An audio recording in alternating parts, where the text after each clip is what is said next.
Yo, yo, yo, what's up, everybody? This is Edgar Rivera, and you're listening to another wonderful podcast of, we don't know the name yet, but I'm joined today by my wonderful partner in crime, Mr. Eric Nieves. Thank you. Thank you very much. Pleasure to be here. Brothers in Arms is a potential title. We're whiffing around, just so you know. Yes, that's a good one. And sitting next to Eric Nieves, which is not really next to him because he's somewhere else, but we have the wonderful Dr. Dan in the house. Hey guys, really good to be here with you. Yes.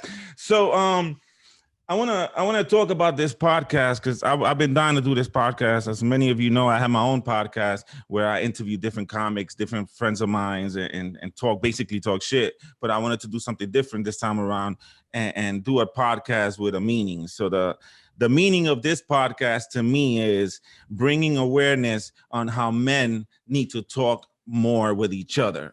That's why Brothers in Arms is a name suggested by Dr. Dan, which I think is a very good name because it has a meaning to it. You know, like a brother in an arm. A brother needs a hug every once in a while, and that's the problem with men. Men, we're taught that ever since we were little that we had to be tough guys. That you can't cry. You know, only little girls cry. You gotta be tough. You gotta be a man. And I think we built this rage inside of us, and we keep things in because we're afraid of talking and letting things out.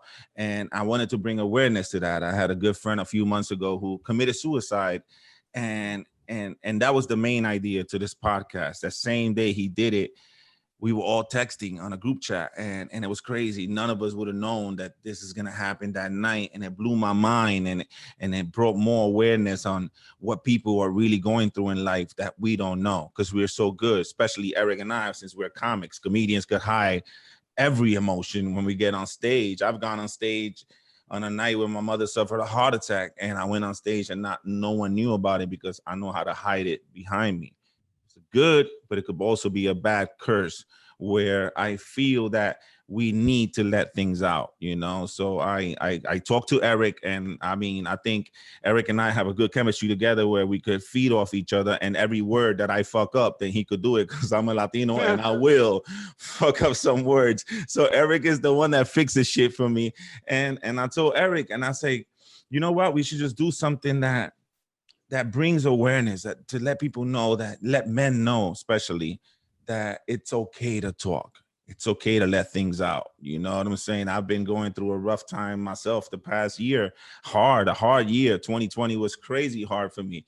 And the old Edgar would have probably been like, kept all that shit in and, you know, and killed myself inside. Thank God I never thought about going that suicidal route. I mean, I could be honest with you guys and tell you that. But it was a really, really bad year. And the fact that I have a circle now that I could call and vent out, Eric being one of them, and talk it out, it makes you feel so much better. And that's the reason for me, on doing this podcast and bringing Eric along, because I feel like Eric has some secrets that we all need to hear as well. Well, I don't know if I have any secrets. I will tell you that what I was intrigued by the idea when you first brought it up, because when it comes to being a man in a male-dominated society, what gets celebrated as strength, I think what the real strength is really facing emotions and dealing with feelings and really dealing to what they're doing to you, and how you could use them to motivate you instead of letting them drag you down. I don't think that's a strength that gets celebrated enough for men, doing that, especially Latino men, notoriously machismo and very old school. And it's like the more stoic you are, the stronger you are.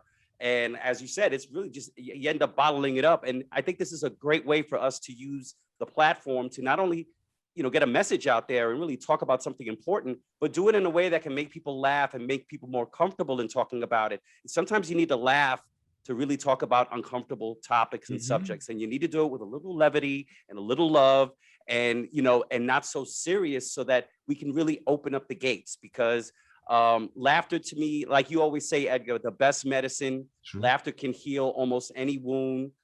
Communing with friends and laughing together is one of the things that really bonds friendships. And, so I'm really excited about having the opportunity to make people laugh and do it in a way while we're doing something important. Nice.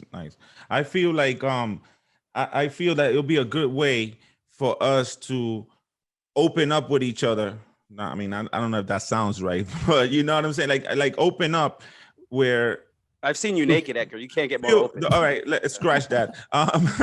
Like in a way for you to open up and take the heat that comes with it. I feel like a lot of us keep shit inside because we don't want we're afraid of how we're gonna get judged. Like me going up to my boy and saying something that you know what I'm saying, and the consequences that come with it, and we suffer, and that's why men keep that shit inside. You know, the platform that we're building here is for us to open up, for us to share something that maybe you've been holding inside has been killing you, and you know, and for you to open up and take what comes with it, because you know Eric is going to say something about it, you know I'm going to snap on you, and we laugh, and then you know then you realize the power of letting go, of letting go. That's something that's like holding you down so bad, man. So when I had this idea, I talked to my boy Greg, who's behind the scenes right now. You guys don't see him, and he introduced me to Dr. Dan, you know, and he said I have a doctor. That's how he said it. It sounded really like ghetto shit. He's like, yo, you need to talk to Dr. Dan. I was like, Yeah. like Yeah, you we can't used to really call them doctors too back in the Bronx. Yeah, Yeah, urban yeah. pharmaceutical engineers. Yeah, doctors. Yeah. I have a lot of doctors in the corners, but Dr. Dan, you know, and he told me that Dr. Dan could definitely, you know, bring something to the table because he deals with this, right, Doc? Yeah, you know what's funny is I've always wanted to have some kind of platform about this for men. I do this all the time. It's just how I live. I'm like, I don't care what anybody says, because I grew up in a family of therapists. Okay. But I'm a guy, so like I grew up knowing that talking about things is good, but I also grew up in the same world you guys did, where it's a whole boys don't cry kind of thing. Mhm. And it's so much so that I actually don't cry. I cry. I mean, the last time I cried was at my cousin's funeral, which was like 40 years ago. That's not good. Yeah, I mean that's amazing. I don't know about you. I cried before we went onto this podcast. Man. I don't know. I mean, Eric, you cry? Oh my God. When my mother got married 2 years ago, I was sniffling like a little girl with a skin knee, and my sister was making fun of me. I mean, this is how difficult it is to come out crying at your mother's wedding. She was 66, by the way, getting married. So that's enough Yeah. to make you cry. That's yeah. That's Okay, one come on. I'm allowed to cry because I'm like, You oh my are. God, her hip. But I mean, I bawled like a baby, and my sister laughed at me, and her partner laughed at me. But I was okay with it because I think it was the first time I realized my mom was not going to be alone for the rest of her life. There you go. And I didn't have to worry about her. Like I was always concerned because she was really single. Not like current girls single where they're single because the dude is in Florida.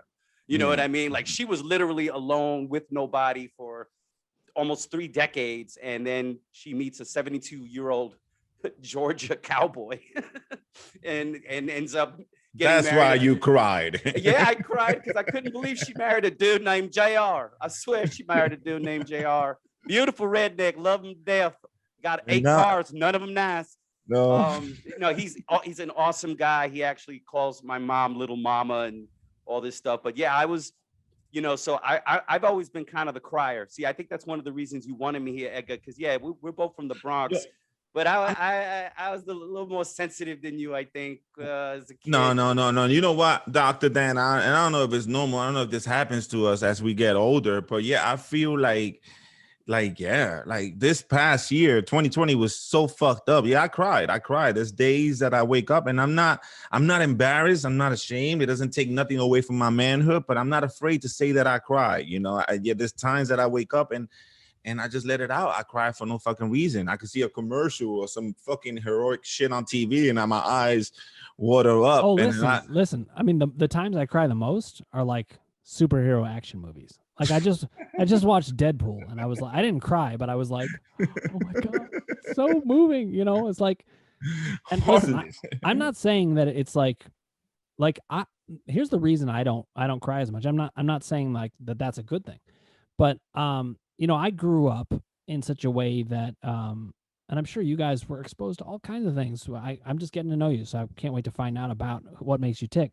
Mm-hmm. But for me, so I was born into a family where my father died when I was 6 weeks old, and my mom was pretty depressed, understandably so. And my brother was like he was a 3-year-old lunatic because he just lost his dad, and then just gotten a baby. So I think I think there are times where I mean, look, I'm also like a very rational like being, but I don't have a problem crying. It's that I need.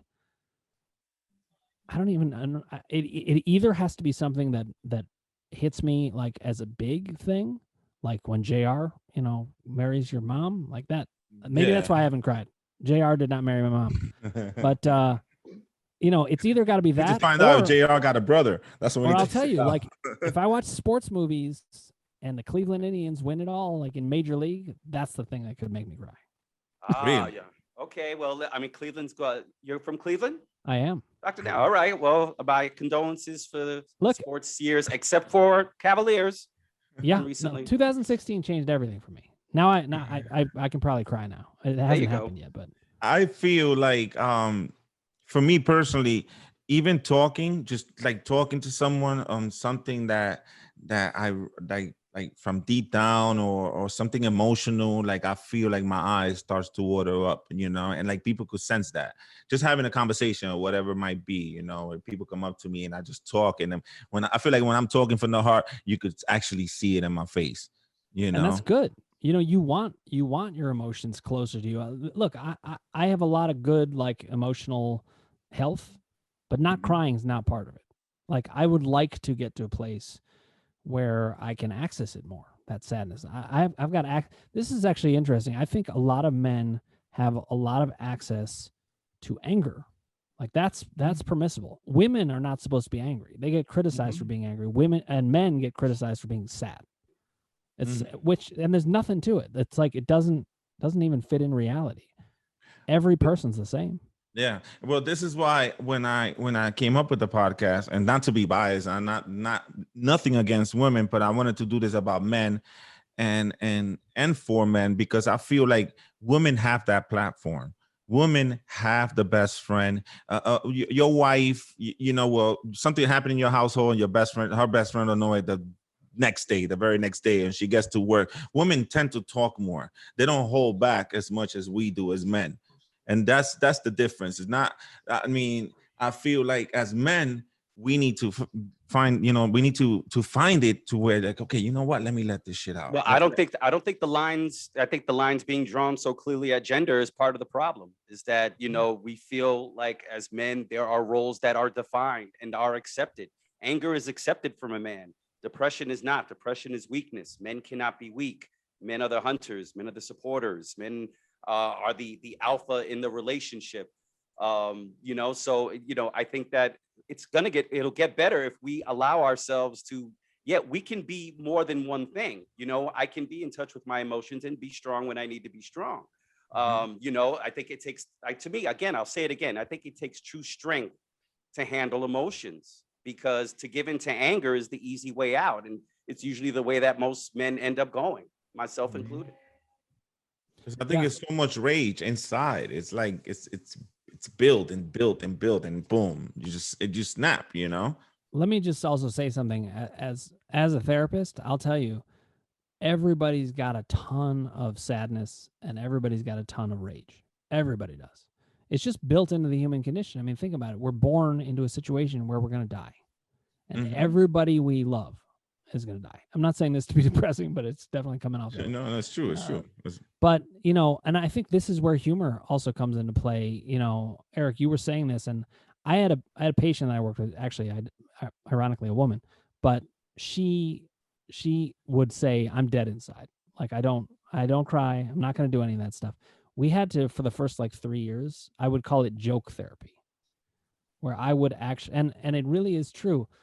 Joking opens up, it brings down judgment. It's just like we're all here having fun. And I think if we take the judgment out of things, whether it's gender roles or how we're looking at each other or how we're looking at ourselves, if there's no judgment, we'll be able to have all these discussions. I don't know what you guys think about that, but that's what I agree with you 100%. There should be no judgment. I don't want people to feel weird to come on here and say, feel weird about opening up. But, yeah, at the same time, like I said, take the heat that comes with it. You know, if you open up Dr. Dan and you tell Eric and I something, and we like, holy shit, what the fuck were you thinking? You know what I'm saying? And snap I want on. to see photos. I have to see Yeah, photos. yeah. But then that laughter right there, that's the medicine. That's the medicine. You just let something out, and I could speak from experience when I tell you, man, when you let something out that's been bothering you and you speak it out, you like, it's like you could take a deeper breath. You're like, oh my God, I feel loose, you know. And when I open up to my boys, whatever, and then the heat that comes with it, then I gotta eat it. I gotta eat it, and then laugh at it and be like, yeah, but what the hell was I thinking? I did it, and you know All what? right, I'm gonna have to admit it now. I cried yesterday watching the season finale of 911 Lone Star I don't even know what that is, bro. because I truly believed that Rob Lowe was gonna die. Yeah. So listen, I'm getting in touch with my emotions now early.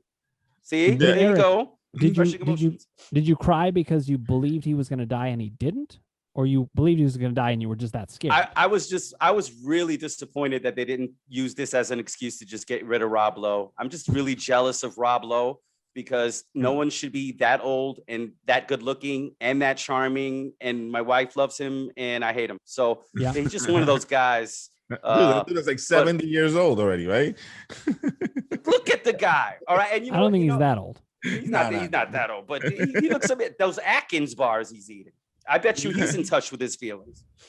You know, like, if you know, it's funny. If you look at some of the bigger actors in Hollywood now, a lot of them are owning up to being men with feelings and emotions and mental health issues. Like, that's changing a little bit. Like men are being more open about, like athletes are being more open about talking about mental health. You know what I mean? And talking about depression and stuff like that. I think that's a good start. I think that's a step in the right direction. What do you think, Dan? I think it's changing radically, actually. I mean, and you know, this is one thing where I'm kind of proud of like my generation, because like we're doing it. You know, I think our generation is doing it better. And one of those things is that we are having these discussions. And I totally agree with you, Eric. You know, we've got like Kevin Love in basketball talking about depression. Dak Prescott did. And then remember when Skip Bayless, I don't know how much you guys are sports fans, but he came out and was like, oh, Dak Prescott shouldn't have said that. And he got completely slammed, just as he should. Deservedly so. Yeah. That's something I wanted to say. Like, you know, Edgar, when you're saying that you have to deal with the heat, as long as the heat's brought with love, that's fine. But I actually think we got to fight real heat that's brought to these things. You know, people opening up and being vulnerable should be rewarded. They should be the people that we say that was brave, like Dak Prescott. Yeah. Like I was pissed when I heard that because he was brave and he was leading, and there's no way he should have caught any flack for that. All right, so you know, everyone listening, what did he do? Because I have no idea what you guys are talking about. I know you guys. Eric is a big sports fan. You're a sports fan. I'm a huge sports fan, and the thing is, like, when you think of macho, and you think of sports, right? You think of these big, tough, strong guys, and now you got, you know, 6'11" power forwards that won NBA championships, talking about how they battle depression on a regular basis. You talk about the leader of America's team and Dak Prescott of the Cowboys, admitting that he's dealing with mental health issues, he lost his brother. He went through so much. And you know, and he's the quarterback, the face of the league, right? So everybody expects him to be some kind of Superman. And I would say a guy that is in his 70s made that comment. And I'm glad that he got comments against him because that view is outdated. So I agree with Dan. I think the leaps that we're making in accepting it and just seeing people just now talking about it now, you know what I mean? Like you never heard people in famous positions talk about mental illness the way you're seeing it now, and mental health, and that we have to stop looking at it as anything other than health. That's when we'll make the leap. It's health. It's not mental health. It's not physical health. It's overall health, and part of that is the mind. You know what I mean? And I think the heat, Edgar, I think we're overestimating the heat that's out there based on what we've experienced all our lives. Yeah. You know, I think that we are conditioned to expect that heat, so we don't even pursue the conversation. But this is why we're talking now. And you know what else? Why we're doing what we're doing. I just want to add this, Eric. I totally agree with what you said, but I also think we don't realize we bring heat to ourselves too. So like if somebody's bringing heat and then you're also bringing heat, I would recommend if you go into a conversation and you're going to actually share who you really are, don't apologize for who you are. Don't apologize for who you are at all. If they bring real heat, you can just be like, listen, man, I'm sorry you can't deal with the realities of life. We have examples across the board where people are talking real. This is going to sound kind of ridiculous in a way, but like a number of years ago when Ben Affleck was still married to Jennifer Garner, and he was I think he was accepting an Oscar or something like that. And he was talking about how hard marriage is.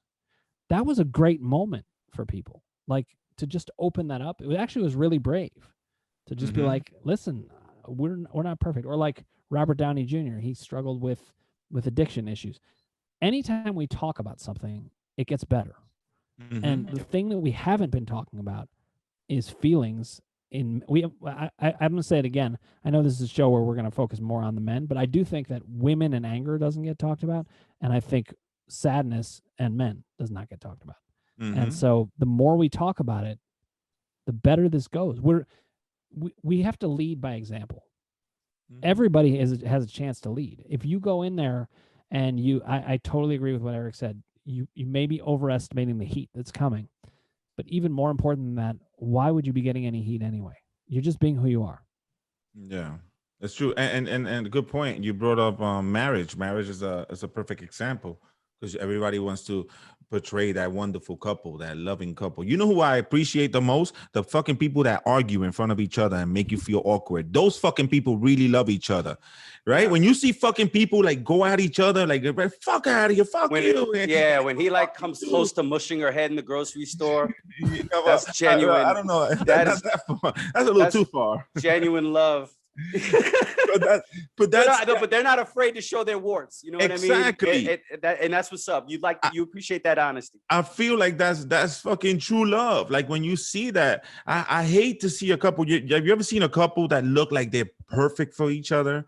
Like everything is like so perfect, and like I look at those couples and I'm like, oh my god, I just want to call some. I just want to freaking make them argue just to make them, because we are so used to the argument and things not being perfect. And marriage is one of them. People, things in the marriage, and like I said before, problems in a marriage, a woman will go and tell their friends easily. Men don't hold that shit in.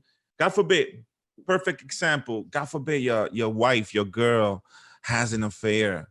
And you find out about it as a man, you find out and you have this inside. And now I don't know how to tell Eric because I don't know what Eric's going to think about me when I tell him that my wife just had an affair. You know what I'm saying? And you hold that fucking shit in, And I know what I would say, bro. I would say, listen, she called me first. I said no. So just feel good about that. At least I said no. Yeah, right. The hell with the other guy said. But listen, but that's the problem. I think that getting to that point on holding something so bad inside could, make us do fucking horrible fucking things. Every time I see the news and I see some shit that's mass. You need to stop doing that, by the way. You need to stop watching the news for all the horrible stuff. You know what we should do? With holding stuff in, we should treat the heat we think we're getting. We should treat it like hecklers. How do comedians handle hecklers?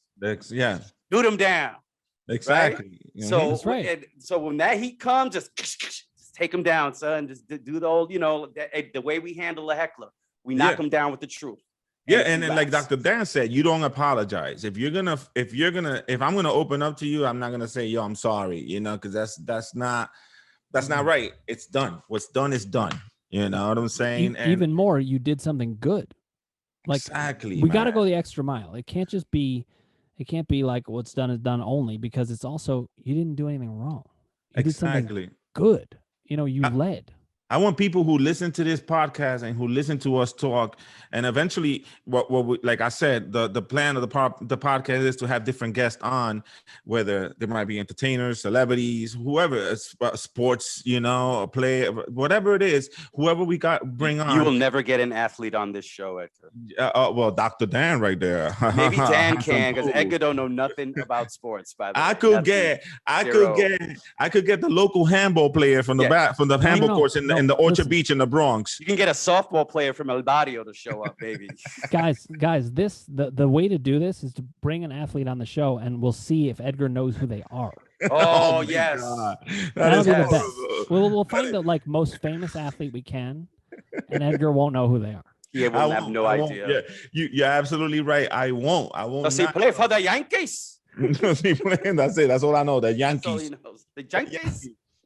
But that's the purpose of having someone on and sharing something, you know, and hopefully the listeners could see and hear, you know, what goes on after you share something, and then that person itself will feel the feeling, and then hopefully inspire someone else to be like, yo, you know what, bro, this has been bothering me. Because it's simple. It's simple. You don't need to know me. I don't need to know. I don't need to know people. You ever had someone come up to you in the middle of the fucking street and just tell you their fucking problems, and you're looking at them like, I don't even know this motherfucker. You be like, I'm sorry, you know, you walk away. Yeah, but they look like they feel better, so it all works out. Yes, that vent right there just fucking helped them. I don't give a fuck, you know. But you know what? But that's what I want people to experience, especially men, to experience that. You know what? You could pick a best friend. You could pick a therapist. Talk to your therapist. You know, that's another thing. You know, therapists, like, no one admitted back in the days that they saw a therapist. I was like, oh, you were cuckoo. You were cuckoo. Yeah. Nobody said that shit. Yo, I gotta go see my therapist. Nobody said that shit. You got a therapist, you were considered crazy, right? Now everybody's admitting more, you know. So yeah, get a therapist, get someone you could talk to. Find a friend that's not gonna judge you, who has never judged you, and then you realize from one to the other, it becomes easier. It becomes easier to the point that I don't have to hide who I am. I don't have to fucking hide who I am. You know, like, I could fucking tell you who the fuck I am. It's the same as like comedy. I listen, I'm not a comedian, but I understand comedy. And one of the things I understand is, like they say, the first rule of improv is always say yes. Well, why would it be different with feelings? If you come out and you tell me who you really are and you say no, you're going to shut down. That's the end. That's the end of it. You have to say yes. You know, that's the way to get anything done. Yes. Now, Dan, you came up in a family of therapists, right? You had mentioned that you grew up and you had therapists in your family growing up. Yeah. So did you always feel like you were getting counseled? Oh my God, yeah. I'll actually say one of the things that wasn't good for that, they were great in some ways, and I had advantages that other people didn't have because they understood things, but they always thought they understood me better than I understood me. And that was so irritating. I like, and that can be a serious problem too. They're like, oh, I'm interpreting, and maybe that's why I don't cry so much. I'm like, I am not going to show you. So we put up walls for many reasons. Some people put up walls because you were told it's not okay to have those feelings. Some people put up walls because you're going to invade me and tell me what I'm feeling, and then I'm going to shut down. We got to keep things flowing. And that's why we have to reward the people for talking. So, like, you know, you guys are really just meeting me recently. I just met you, Edgar, and I'm meeting you today, Eric. We're doing great. We're hitting it off, at least as far as I know. Not bad. But so I have this podcast that is about, it's called Crushing Doubt. It is about how the things we hold in become real in the body. They change the body. You can actually have chronic pain from holding things in. So this is what we're talking about today is huge for my work, but it's huge for everybody. All the stuff we hold in, you know, you were saying, Edgar, it kills you. It actually does. People who hold things in are more likely to have heart conditions, all that kind of stuff. It does. And it's crazy how a lot of people could hide it. Think about the pandemic is another thing you got to take into account. Everybody was kind of had their emotional growth stunted and frozen for a year. You know, it's like it's going to be interesting how people reintegrate into society. You're already seeing people already losing their minds and not knowing how to act once they get back out. Yeah. So it'll be interesting how much more walls we'll need to break down after everybody's had to go on an emotional cocoon for about a year and be like wrapped up in their own heads. I mean, Dan, you must be seeing it in your work, just the difference pre and post in people's mental health. I am, but you know what? This might surprise you. What I'm seeing instead is that people grew a lot in this year. Really? Yeah. And here's why. It was so challenging on a level that everybody was going through. It was like the anti-Facebook. Instead of going to Facebook and seeing how good everybody was doing, we were all doing shitty. All of us together. And there was actually something good about that. I mean, obviously not good for the suffering, and there was a lot of suffering on many different levels. For some people it was financial, for some people it was health, for some people it was anxiety, for some people it was isolation, for some people it was suicidal ideation went up. There was a lot of bad stuff. So I'm not saying this is good, but some of the good things that come out of it, and this we find in therapy and psychology a lot, is that the things that you think are going to be a problem end up being the good things. Just like when you step out off that ledge as a man and say, I was feeling this way, when we don't usually do that, that's where the good stuff is. Yep. That's actually encouraging to hear. That's, because I thought everybody was just doing what Edgar was doing, was just I was hiding, cutting paper dolls and stuff like that. I don't know. Listen, I'm just saying, nobody knows what the fuck I was doing. I put myself in a hole, and I tell people, and I'm not I tell people 2020 was so hard. Like I lost, and this is something that someone taught me. And I used to say, I would tell people, man, I lost so much in 2020. And I had a good friend of mine, we had a conversation one day. He goes, Edgar, he goes, what did you really lose? And it fucked me up. I'm like, dude, I just told you everything. I lost my job, my, security, my, everything. And he goes, yeah, but what did you really lose? He goes, you're here right now. He goes, you lost your mom. I did lose my mom, and that was the hardest blow ever. He goes, but you gained an angel, and you're here. Everything else that you think you lost, that's still there. That's still out for the grab. You can still move forward, and it opened my eyes, and it made me realize that now every time I say that, I really don't want to say it because I really didn't lose nothing. I'm still right here, But 2020 was it was hard. It was hard.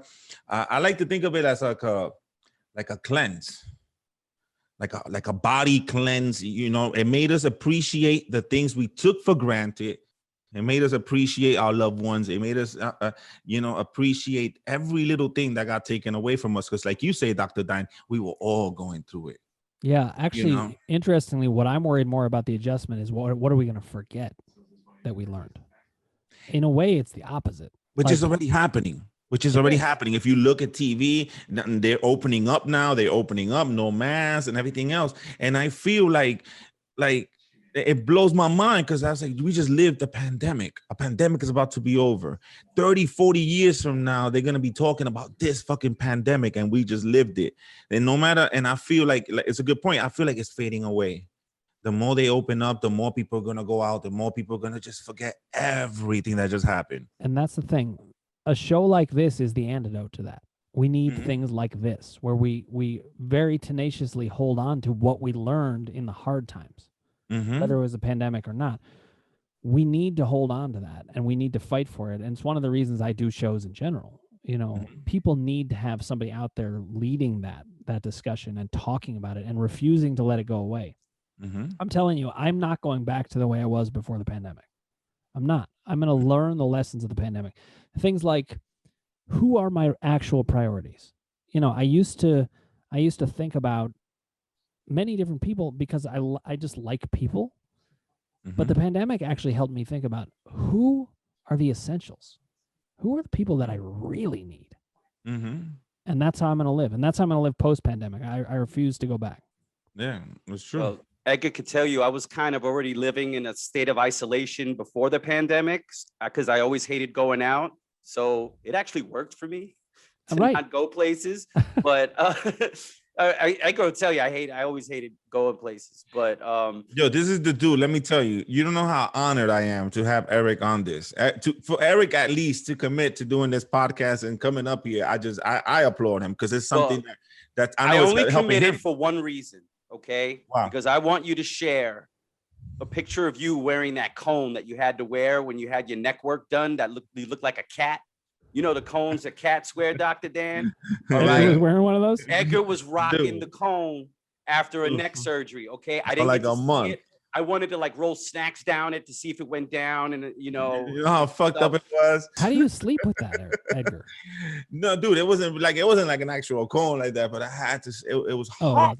It was conish. It was very conish. It was like some shit like this.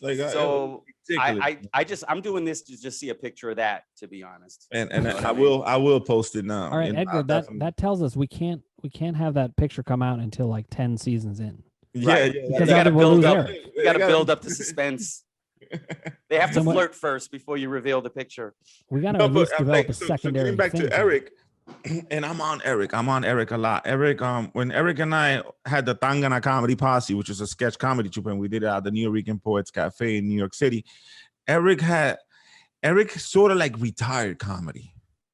Remember, Eric, when you left, you came out here to LA, and then he sort of like gave up. And when I started comedy, I saw Eric. Like Eric was one of the first cats that I saw doing comedy live, and that I was like, wow, amazing. And we've never really talked about that, and we talked about a lot. But he went, and he was like vanishing off, and then he agreed to come back to New York and do the sketch comedy troupe with me. And that right there was like amazing. Like not even Angelo, may he rest in peace, believe the fact that Eric actually came back to the New York. He reminded me of that every time he saw him. Like, yes. Really, dude? Yeah, because he left. Eric left his crew, but then he came back with me, and it was cool because it made me feel good to have him being part of my team, but just like find something that dedicated him again. And I'm always on him. I'm always on him a lot. But Eric, come on, let's go out. Let's go do the show. Let's go do this. That's a prime example of someone not talking about what they're feeling and what they're going through, and just deciding to step away from something that they loved, and just deciding that it was over. I thought I had run the course of what I was going to run, happy with what I had done, and still very happy with what I've done up until this point. But I just didn't see any light at the end of the tunnel as far as that track was concerned anymore. So, and I was quite comfortable scaling back, but then once I got my foot back in, once my friend said, hey, we got to do this, then, I caught the bug again. And next thing you know, we're doing rehearsals 2-3 days a week, writing brand new sketches every month. And it was like I'd never left the troupe. But I didn't go to Edgar and bring it up. Edgar had to bring it to me. So it just, sometimes people get put in your path at the right time. But if I was smart, I would have reached out. If I was more emotionally advanced, I would have reached out, and I would have said, hey man, this is why I'm feeling this, not because of how I feel about comedy, but because of how I feel about me. Yeah. And I mixed the two. And so I'm very glad that I never gave up, because it's still something I love to do. Get an opportunity to hang out with this knucklehead and meet people like Dr. Dan, who, by the way, I don't know if anybody told you, you have a little Mike Greenberg look. Oh, you know what?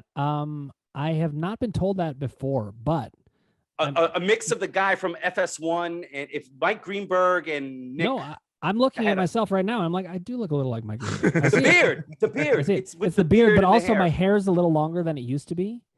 And, yeah. Okay. Yes. Now okay. I'm a TV crazy. personality also. So that. There you go. Eric looks like Quagmire. Look. So listen, I don't want to co-opt the show, but maybe we need to call the show "Becoming Mike Greenberg." No, that's too weird. That's too weird. Listen, we could rename it after season 3. But I like Brothers in Arms. But let me say something that I think you guys will think is funny. Like, okay, so Brothers in Arms is a song by Dire Straits, which is like, it's a pretty white band. I'll just come on and say that. Hey, money for nothing and your chicks for free, buddy. Yeah, but when I said the song, you both looked at me like, what? Yeah, never even heard of that. We've never heard, never. I asked Siri, Brothers in Arms. But I'm gonna listen to this as soon as it's over. But the term for it, when I listen to that song, so I have a brother, and we don't always have the easiest relationship, but I still feel that brotherhood with him, and I feel that with my closest friends. And when I hear the song Brothers in Arms, it's one of the most emotional songs there is, because it is about breaking through those societal restraints about the connection. When you go to war with somebody, whether it's literal or figurative, when you know you're going to be the guy who will call up Eric and say, I need you out here. Get out of here. That's what Brothers in Arms is. That's why. But instead of an actual foxhole, it'll be more of an emotional foxhole. Yeah. And look, you know what I mean? Emotional foxholes are a big deal. Like Edgar, you just lost somebody to suicide, you said? Yeah, a good friend of mine. Look, we are in an emotional foxhole. That's what life is. You know, there's good parts to it. There's parts that don't feel at all like a foxhole and are just great. But there are many times where we're in a foxhole together, and I always think this may come from the fact that I grew up with my father dying, when he was only 29. I think about time, and like we have limited time to connect, and that's why a show like this is so important. To say we're not going to waste time criticizing each other or tearing each other down. We don't have time for that. We got to go straight for connecting. Yeah. It's like you said with the pandemic, like learning from this pandemic, when my friend committed suicide, it fucked me up, man. It really fucked me up because good kid, always laughing, help me move, and look at my eyes. Look, I get emotional because it's real. But it scared the shit out of me. I could tell you honestly, both of you, I could tell you I've never thought about killing myself. That thought has never crossed my mind. But then again, I don't know how the mind works when one gets to that fucking point of being like, wow, to fucking finally say, boom, how do you get to that point? And what I learned from that and why I'm doing this is because experiencing his death was like an eye-opener for me. I told myself I can't keep things in. I cannot keep things in. Now I'm scared. Like if I have something else, I want to vent it out because I don't want to hold that thing in because God knows what the fuck people go through when it gets to that. When it gets to that point, and we never know. We never know. I could be here right now. Tonight, something could happen to me and blow my fucking mind, and boom, and I'm gone. And you're like, what the fuck, So I learned to open up more. Not to everybody, obviously, not everybody deserves that. But you know what? At least talk to my friend more. Make a phone call someone, and let it out. There's days that I don't want to talk. There's days that I'm a comedian. And my sister says you're the most antisocial person that I've known. And Eric could probably be the same way. Eric does a show. The minute he gets off, he gets paid, he breaks the fuck out. I'll hang around, but sometimes I just don't want to be bothered. I don't want to talk to nobody. There's days that I don't even want to pick up the phone and call someone. And then losing a friend like that has taught me, no, Edgar, open. Don't, open up, talk how you feel. Say it. Don't worry what the fuck people are going to say. A true person, a true friend, someone who really cares about you will do exactly what you do and reward you for being, that's cool. Thank you. You're going to be all right. You're going to be all right. I don't know what I would tell someone if I ever fucking had a conversation with someone and you call me and be like, yo, dude, I'm thinking about offing myself. And you're like, what the fuck? Because nobody wants to be in that situation, but I'm pretty sure I would say something to get them off that fucking bridge in a heartbeat, know? And here's the thing, and just for everybody out there who's thinking about, how to deal with suicidal ideation if somebody came to you or something, it's not what you say.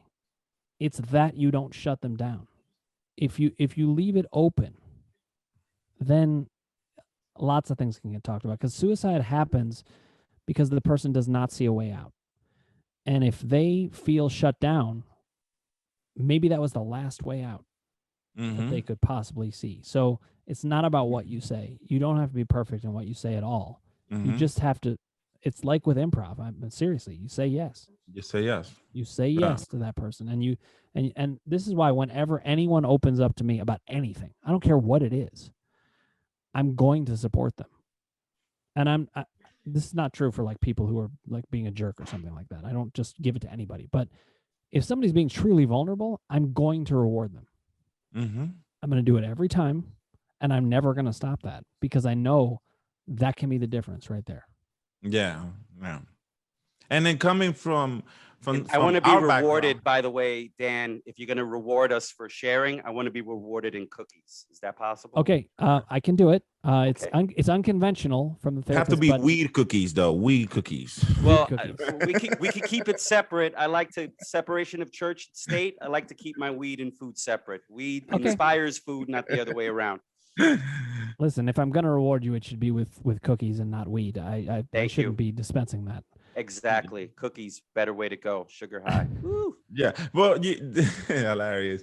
But that's the thing. Like you said, like the reward comes and at the same time, like personal experiences with my friends when I open up, when I said take the heat. I didn't mean like the bash from it, you know. But yeah, my boys are gonna snap on me if I do something stupid, and they're gonna snap on me, and that's something that I gotta deal with and laugh at it myself. You know what I'm saying? And on this platform, we have you, Dr. Dan, who's a professional therapist, and then you got two comedians who will listen, who will reward you, but at the same time, whatever you do, if it was stupid, we're gonna fucking talk about it, and we're gonna throw it in your face, and that I think makes you stronger to what you just said. You know what I'm saying? That gives you that tough skin. You could defend yourself, but at the same time, it's like, you know what? That's how you accept, and you grow and you move on from it. And hopefully once you do it once, then you do it twice. And every week we will celebrate a former 80s or 90s action star that should have been more sensitive and should have been more in touch with his feelings. I think next week it'll be Jean-Claude Van Damme and the downfall of his career because he refused to be sensitive when he was doing those big spiral kicks. No, and we'll look at those old movies like Revenge of the Nerds. We'll be like, there are actually some serious problems in that. I think, yeah. I think like that. But there's a couple of assault charges that could have been brought against that fraternity. Yeah, that's hilarious. I think Dr. Dan said it right. He said, we should bring a different a player or something that I'm not gonna recognize, and then my homework is to find a movie that's gonna finally make Dr. Dan cry. No, you want to make Dr. Dan cry. Watch the end of Fast and Furious 7. Where? The last scene when Paul Walker's driving away and that Wiz Khalifa song is playing. Yeah. If you don't start crying, there's something wrong with your soul. That's Paul Walker, man. Hey, yep. Dr. Dan, since you're a big sports person, did you cry during Rudy? Remember that movie, Rudy? Yeah, I love Rudy. That is the kind of, look, that is the kind of movie I tear up at. It barely ever breaks the plane. I don't know why, but a movie like Rudy, definitely. Who do you think? All right, the end of Field of Dreams kind of gets me the end of misty. Field of Dreams. I mean, he has a catch with his Can I have a father. catch? Like, I definitely tear up with that. But listen, if I'm watching alone, I'm more likely to actually cry about it. I did cry a little bit when the Cavs won the championship. That was something else. That's 50-year drought of sports, man. That had to be amazing. But that's interesting because that's another topic that we should definitely talk about further down. On. Well, we don't even need to have the athlete do the interview. I'll just show a picture, and I guarantee, no matter what picture I pull up, you're not going to know who it is, bro. Edgar, that's Michael Jordan. He plays football, right? He plays baseball. He played baseball. Didn't he play baseball? He did. Horribly. There you go. So. But there you go. I would not. I don't know. I honestly, Dr. Dan, I'm probably one of the only Latinos that does not follow sports. I don't know. Especially baseball. Especially baseball. Like, I'm surprised. Like, you're not into baseball. Edgar? You know what's crazy that I'm into? Like, I went to a baseball game. I went to a Dodger game a couple of weeks ago. I had fun, If you guys come over, they say, let's watch the game. I'll watch the game with you guys. But I'm not just that hardcore fan, like that fan that be like, oh my God, they're trading, and all. Nah, man. But you know what I like? I like that you're not apologizing for who you are. That's right there. You don't have to like baseball. Who cares? I don't. I don't like baseball, basketball. My boy invites me to his house all the time for all these sports events, and they all talk, and I feel like I'm like, damn, what the fuck should I do? Let me go talk to the women because I could probably relate with them. Cry over there. At least you can be yourself. Yeah, definitely. But I don't apologize, and it's crazy how some people look at me like, the fuck is wrong with you? Like, really? You don't fucking. It surprised me. I wasn't disappointed. I haven't given up your friendship yet. At least I think I haven't. But I heard yet in there. Yeah. Well, listen. The night is young. I'm just saying that when you meet someone like Edgar from the Bronx, 100% Boricua, and you're 100% pure Puerto Rican, and you have this vision of somebody that was born and raised and ate and slept baseball, because most Boricuas from the Bronx, that's exactly who they are as men. And he is nothing like that, bro. He'd rather watch anything, the Nature Channel. He doesn't care. He'll watch anything. I watch sports. A chick flick. I like the romantic ones that make you cry. Listen, I had an ex-girlfriend. Look, listen, I'll tell you guys this, and I'll start with this. I had an ex-girlfriend who complained about me crying. Wow. She says, I don't know how to handle that. And I'm like, what the fuck? You know, like it wasn't like I was crying every fucking day, but yeah, I will get emotional and then I'll think about something and it blew my mind, you know, because it made me feel like, wow, you know, like what the fuck? Like you can't handle, how do you not handle? And there's a lot of people who are not meant, you know, that probably can't handle a breakdown, me calling you and be like, oh my God, and they don't know what to say. But you know, I don't know where I'm going with this, but it was some point. It was some point. I had a point. Look, well, I think I understand your point, or at least I got a point from it. And I think what it is you were being vulnerable and you kind of got shamed for it. And that's not cool. That's not cool at all. That's not cool because not a lot of men would do that. Not a lot of men will open up, especially in front of females. You know, there's a lot of men. Yeah. I believe that every man out there listening to this has hide somewhere or gone somewhere and let something out. But it just destroys their manhood to say tears came down your face, which is it's the worst fucking excuse I've ever heard. You know what I'm saying? But you know, like you learn from it. You learn from it, and it bugged me out to see it, and it questioned me. I was like, man, am I a crybaby? Am I a fucking punk? No, you know? See, that's the thing. The problem in that equation was not you, it was her. In that equation. If she said no, you know, that's not okay. You know? Yeah. You were just being yourself. And actually, she's doing a huge disservice. I'm not singling her out, but like anybody who does that is doing a huge disservice to society. The next time you need to open up with somebody, you're going to think twice now. And that's not what we want. Yep. She was probably blown away, like, oh, no, he's too nice. There's something wrong with him. No, I need to go with somebody that's going to go yell at me in the street because he's sensitive and crying. There's something wrong with that, I need somebody to miss. Isn't that crazy? And you know what? And not only her, but I've met a few other females who told me the same thing, you know? Well, it's conditioning, man. And listen, if they're used to a certain type of man, a different type of man is going to throw them off. You know, anytime you deal with somebody different, it throws you off. I want to keep talking about all these things. I could talk to you guys all night. I think we went way over. I'm just going way over because Greg, I just giving more work to Greg and to give Greg a shout out. During 2020, during the hardest year that I have gone through, you know, you said that, Dr. Dan, that it made you appreciate those people in your life. You know, and I appreciate Greg. Because he's been after me forever since I met him. He said, "Yo, I want you to do a podcast." And you know, and I could tell him. I said, "Greg, I'm not feeling it, dude. I'm not feeling it. You know, I'm in a dark place right now. I'm trying to get out." But he never fucking stopped. And those are the people that you appreciate after all of this. The people that don't give up on you, that see that vision, that tell you, man, you got to fucking do this. You got to fucking do this. And even today, when we thought we were just going to do a little test run and we actually recorded a whole fucking hour. But, you know, so I appreciate you, Greg, even though nobody could see you back there. But I appreciate you for staying on me. You know what I'm saying? Even though at times I'll be like, leave me the fuck alone. But eventually it fucking worked because we're here right now. So thank you, brother, and thank you guys. Thank you guys for seeing this vision, and hopefully we could grow it and make something big of it, and people will listen, and we could change, you know, a few men's point of view and the way they live. And I'm very happy to be doing this. I'm very happy to have you brothers on board with me, and thank you, bro. Thank you. Hopefully, it's great meeting you, Dan. By the way, you were great to talk to. Really looking forward to getting to know you better. You too, Eric. This and Edgar, thank you so much. This is a great conversation that is really worth having. And thank you for the name, Brothers in Arms. I like it. I really do like it. I like it. I actually see the logo. You know what I'm saying? I feel like men need more hugs, yo. A man needs a hug. Like, yeah, listen, and who can say on their first episode they named the podcast during the episode? That's some serious openness there. That is groundbreaking right there. We just shared total emotion, total feeling. It beats Dr. Dan's last name, which was Dicks with Opinions. well, I didn't expect to end on that note.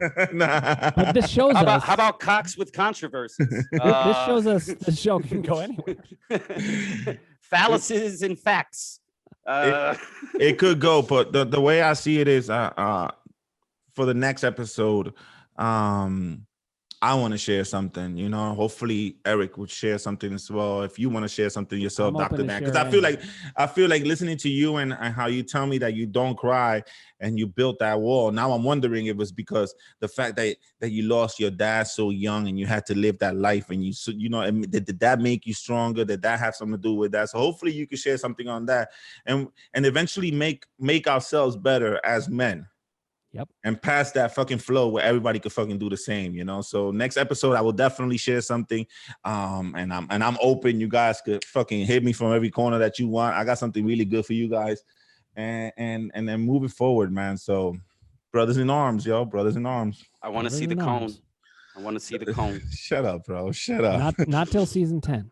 I know. Not to the season 10. That's I like that. Can I at least get a Dr. trailer? Dan. Can I get a trailer? You know, teaser trailer. Dr. Dan didn't even give us one season. He said 10. That's a long fucking time, 10. yo. So I like It's gonna be a long run. he will that's speak it it. into existence. Yes. Long run. So yo, thank you everyone for listening. Thank you.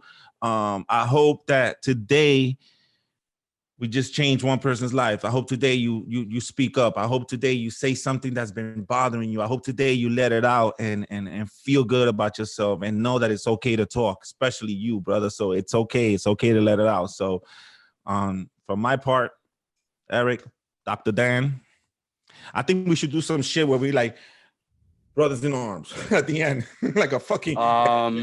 Yeah. Okay. You went too far. You went too far. Too far. I mean, look, I say yes. So if you need me to, That's true. You know, he's There you go. There you go. but we'll workshop it. But thank you, man. Thank you, Dr. Dan. Thank you, Eric. And Thank you, Eddie, Greg. Pleasure. Any final thoughts, Eric? No, just you know what, just be open to change and be open to listen. That's all I could ask. Thank you, Dan. There you go.